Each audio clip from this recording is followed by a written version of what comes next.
Hi everybody, maayong buntag. Actually, I'm not feeling good today. Like, ako'y sakit, but I feel like kapoy and all. And dili na ko feel maghimo og content. Actually, I have a lot of videos pa man na naka-store. But, kinahanglan pa siya i-voice over. And, I don't think kaya na ko siya himuon today. Kay, kanang pag mata na ko, I feel like so kapoy and kana ganing di nimo feel maghimo og mga bagay-bagay.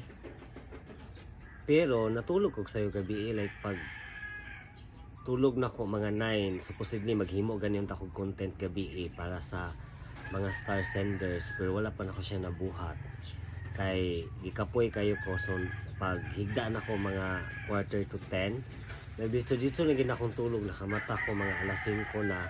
And pag mata na ko kay patis na sakita sa kong likod kay moto basta dito ang tulog niya, wala kay kanang di gani ka makabalhin sa imong posisyon, magsakit gina ang likod pagkabuntag. So maura po na akong gibati.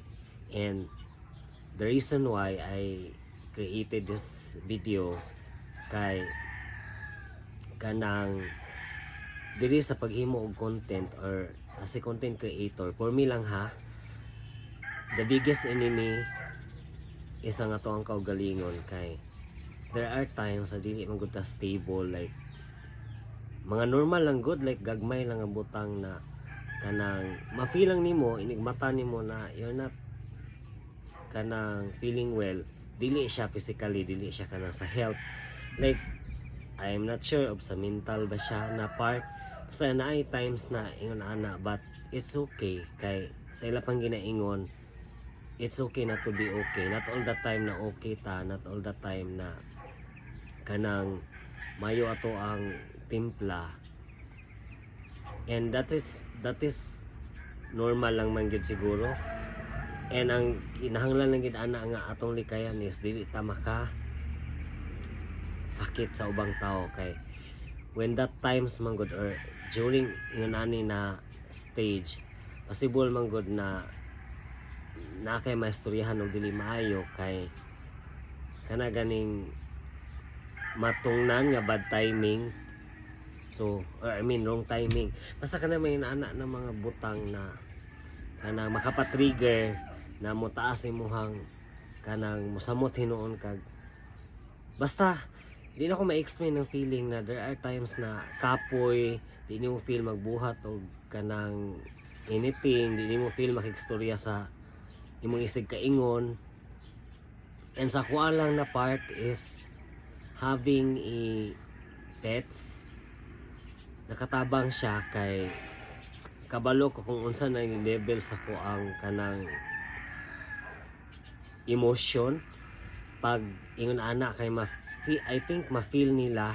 Kay even kaning pinakakulit, pinakaklingi, makita nimo na hesitant siya moduol sa imuha, magpadapli na lang sila. So kana nga time ma-assist na ko akong kaugalingon na hala, murag kinahanglan ako i-adjust ako ang mood karong adlaw. Kay kanang even ako ang mga fur babies, mahadlok na sila moduol sa kwaso na may anak na moment.